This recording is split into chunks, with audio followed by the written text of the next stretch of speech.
Bien, este primer trabajo es acerca de la transmisión del virus del mosaico amarillo del frijol en el cultivo de haba. Es un trabajo que tiene varias etapas, obviamente, y en este momento trata de del diagnóstico que se realiza y básicamente eh, con este virus, que es el virus del mosaico amarillo del haba. Este es uno de los virus más frecuentes en este cultivo, en varias zonas de cultivo en Bolivia. Por lo tanto, la mayoría de los estudios que se hacen van dirigidos a tratar de reducir el impacto que tienen en este cultivo. Básicamente existen otros virus también, sin embargo no son tan incidentes como el BIMB, que es el virus del mosaico amarillo. Por ejemplo, el BLRB, como pueden ver en este estudio a nivel de todo el país. Sin embargo, la característica del BIMB es que se transmite a través de la semilla. Eso le permite llegar a muchos terrenos, a muchos lugares, y básicamente en este trabajo lo que se trató de hacer es verificar el alcance que tiene la inoculación del virus mediante áfidos, pulgones básicamente, en diferentes ambientes. Y esto se hizo en un ambiente bastante neutro, en este caso un invernadero, donde una vez sembradas una buena cantidad de semillas, se pudo ir viendo para cada sesión de inoculación cuál era el efecto en esta cantidad de plantas. Por ejemplo, aquí se hizo una primera inoculación. Como ven, la metodología es básicamente extrayendo el jugo de hojas con sintomatología propia de este virus, y posteriormente hacer un frotis en los foliolos de la planta para poder transmitir el virus directamente. A este otro lado ya pueden ver un poco la sintomatología que se ha generado por esta inoculación inicial, que ha sido una primera inoculación. Habrán plantas que son muy susceptibles, por lo tanto van a permitir una multiplicación muy rápida del virus, y se tendrá la sintomatología inmediatamente en los siguientes estadios de la planta. Perdón, aquí no. Bien. En otro caso, en otros casos o en otras plantas se tuvieron que hacer más cantidad de inoculaciones. Se llegó inclusive hasta 8 inoculaciones. En este caso, por ejemplo, estamos en una segunda inoculación, y en este momento se tenía, como ven en este otro gráfico, o en esta otra imagen, las plantas positivas todavía son pocas después de una segunda inoculación. En cambio, las plantas que no han sido afectadas por el virus, pese a que ha habido inoculación, una segunda inoculación, todavía están desarrollando en forma bastante normal. Por eso es que pasamos a hacer una tercera inoculación y una cuarta y posteriormente una quinta, donde ya se observaba en una mayoría del plantel la sintomatología propia del virus. Como ven, en este momento es la primera sintomatología que les mostré, es un mosaico amarillo, una clorosis que se manifiesta en la mayoría de las hojas, sobre todo en las hojas más jóvenes. Y para comparar un poco con una planta tolerante en este caso, porque es otra opción de esta metodología que les permite diferenciar muy claramente la tolerancia de algún material, una tolerancia propia, obviamente, y les permite seleccionar ese material para futuras poblaciones que tengan mayor posibilidad de reaccionar ante el ataque de este virus.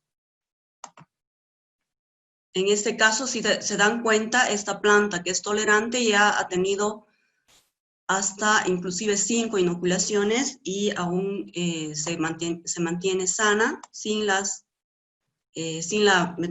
sintomatología, Y como resumen, pues, se tiene a nivel de bibliografía que las pérdidas están en un rango de 33 a 41%. En algunos casos puede subir eso dependiendo de las condiciones ambientales, si es que son muy favorables para la diseminación del virus. El monitoreo que les he mostrado se ha realizado, la inoculación del material que les he mostrado se ha realizado en 972 plantas que procedían de material con sintomatología visible.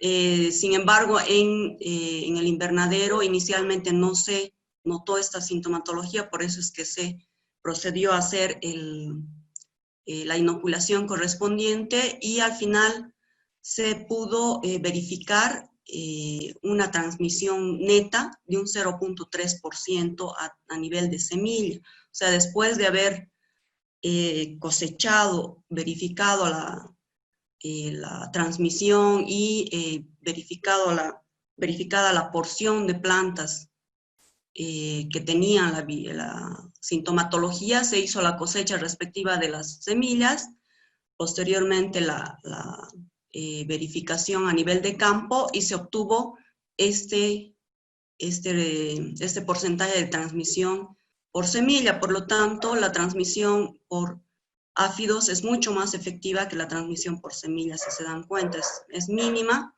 pero esta transmisión de 0.3 puede potencialmente alcanzar hasta los 33 o 41% que les indicaba inicialmente. Como ven aquí, esta es una planta tolerante que ha resistido todas esas inoculaciones y por lo menos un 30% de la población que ha sido evaluada ha resistido también a estas inoculaciones.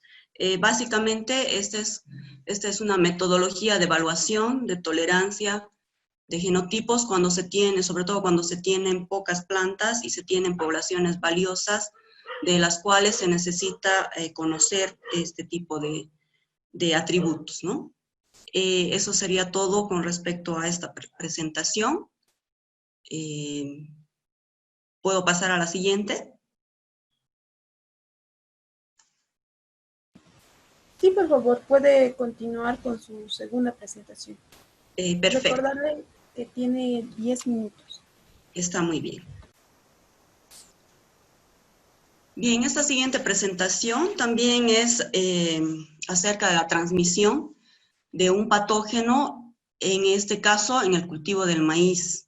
El cultivo del maíz en nuestro país es muy importante a nivel de prácticamente toda la zona de valle, toda la parte mesotérmica e inclusive la parte ya cálida del país donde se tienen sembradíos extensivos. Sin embargo, se tiene también problemas de enfermedades.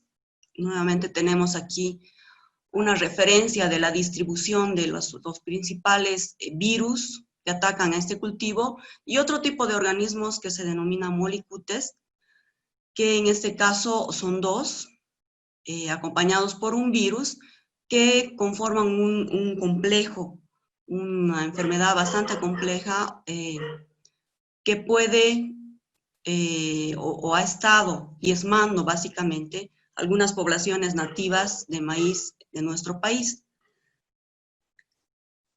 Aquí tienen una lista de los virus que se ha logrado encontrar a lo largo de un recorrido en toda la zona maicera, sobre todo de pequeños agricultores, ¿no? Terrenos pequeños que son sembrados con variedades diversas de acuerdo a la época y de acuerdo a la necesidad del agricultor. Bien, aquí tenemos un poco en más detalle las zonas que contempla. Serían los valles templados, los valles mesotérmicos, el subtrópico, trópico húmedo y Chaco subandino, que comprende los departamentos de Cochabamba, Tarija, Santa Cruz, Chuquisaca y también un poco de Potosí, que no está incluido en este cuadro. Por otro lado, estos puntitos que ven, básicamente son de los 3 patógenos que les había mencionado, que conforman el complejo que les dije, que es una enfermedad muy importante a nivel de todo Sudamérica, básicamente, y de Centroamérica. Esta es la sintomatología más representativa de este complejo, que se denomina palmarado o achaparramiento del maíz también en la zona de Centroamérica, o en los países de Centroamérica. Tiene esta sintomatología de proliferación de mazorcas estériles, presencia de antocianinas o esta coloración rojiza que ven, que básicamente evita la producción de esta planta, pese a esa proliferación que podría significar un aumento de cantidad de mazorcas producidas.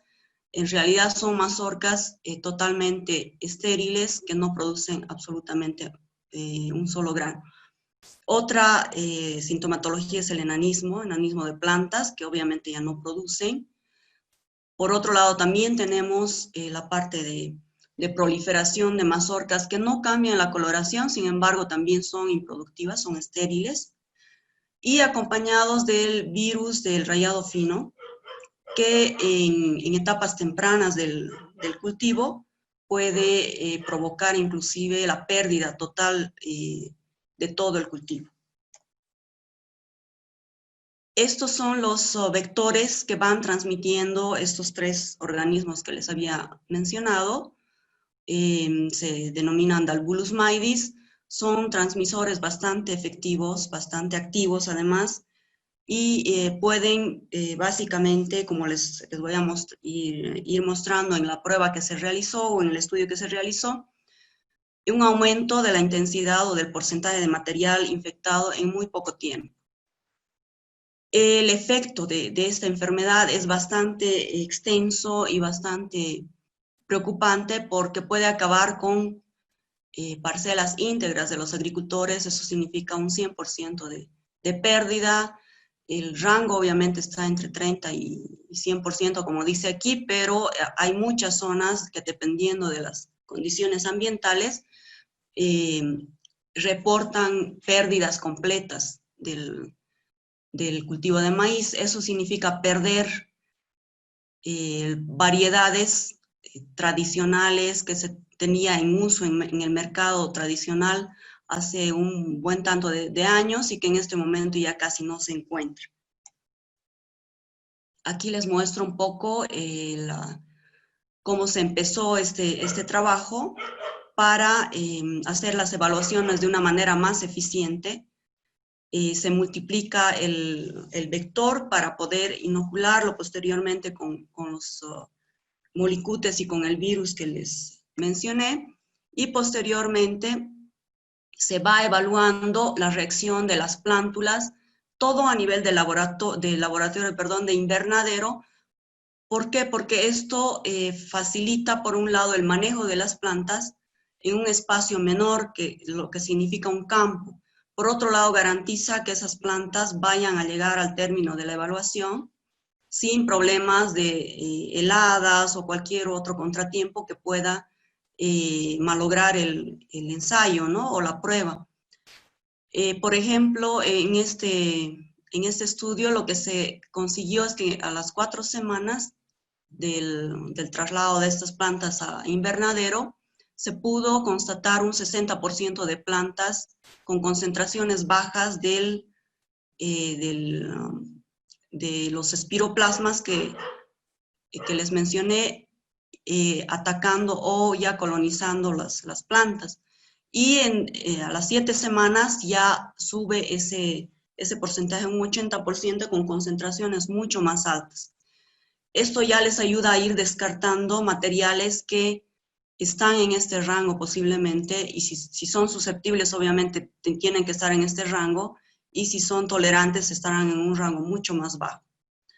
Esta técnica ayuda a poder seleccionar este material a nivel de invernadero, abreviando un trabajo que puede significar 2 a 3 años.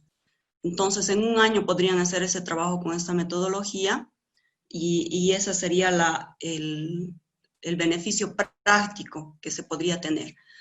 Esta es una muestra de algunas de las plantas que les mostré anteriormente, que se las ha mantenido por unos 2 meses más y se ve claramente la sintomatología que adquieren, que es representativa de las concentraciones que les había mencionado. Bien, algunas estrategias que se podrían utilizar para tratar de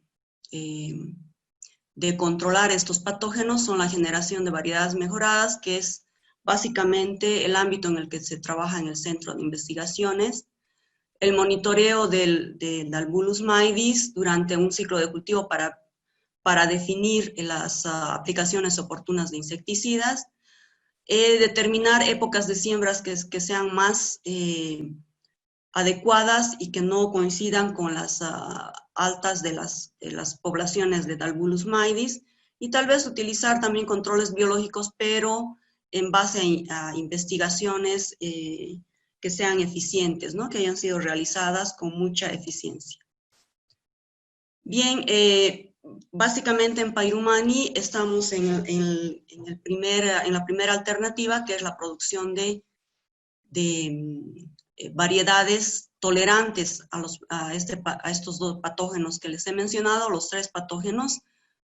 Y esa tolerancia significa que en lugares donde se tienen pérdidas completas de la cosecha, estos materiales tranquilamente rinden en un 80 a 100% inclusive. Todos los que les muestro en este momento, ¿no? También se tienen otros trabajos nuevos y estos ya en base a materiales nativos, por ejemplo estos que son con una ventaja utilitaria nueva, en este caso la producción de choclo bebé, que es una novedad, que puede ser una novedad en nuestros mercados. Luego este maíz para chuspillo, o sea, tipo chuspillo para tostado, que es un maíz que prácticamente ha desaparecido por las desventajas que tiene en el ciclo de cultivo, que es aproximadamente de 8 a 10 meses, y en cambio este que están viendo aquí ya se ha conseguido evaluar en cerca de 6 meses como máximo, y estos otros materiales que pueden servir o que van a servir para hacer variedades tolerantes y precoces para la producción de pipocas. Bien, creo que es todo. Bueno, aquí tienen una pequeña foto o una pequeña imagen de lo que significa la producción a nivel de agricultor pequeño en diferentes zonas de nuestro país, obviamente, en las que les mencioné en los mapas inicialmente. Y bueno, hecho en estas áreas pequeñas, el producir variedades diversas es un poco difícil, ¿no? Entonces la organización del agricultor va en función a las fechas de siembra y en función a los ciclos de cultivo que puede tener cada variedad. Bien, sería todo. Muchísimas gracias.